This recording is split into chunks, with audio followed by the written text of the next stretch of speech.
Здрасти! Аз съм поредният влогър с епик трофей, с който просто ще ви се наложи да свикнете за близкото бъдеще, който ще рече идея си нямам колко време напред. Надявам се достатъчно.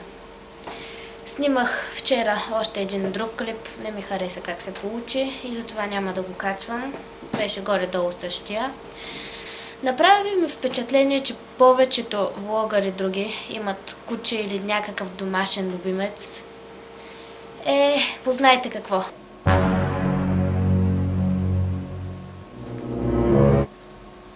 Ало? Да, добре. Да, чао. И аз имам куче. Не е съвсем истинско, изобщо даже да ви заведа при него. Можете да го погарите. Едва ли. Ето го извяра.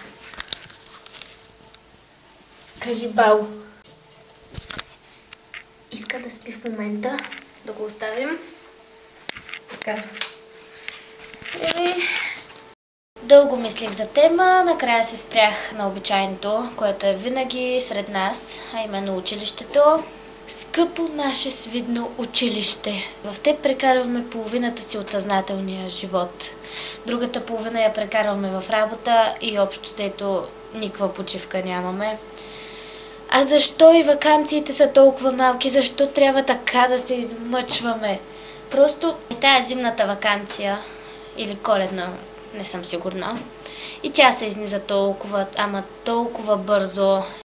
До вчера не можех да си изляза на балкона, защото имах чувството, че ще ме взривят с тия пиратки. А днеска си стоя и си уча кротичко. Да бе, точно учене.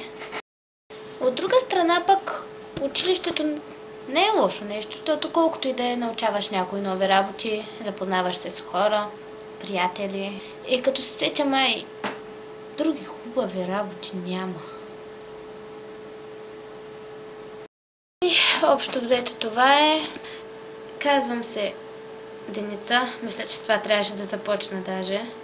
Наречете ме Дени. И ще се радвам, ако коментирате където са коментарите, ако харесате с бутончето за харесване и ако се абонирате съответно с бутончето за абониране.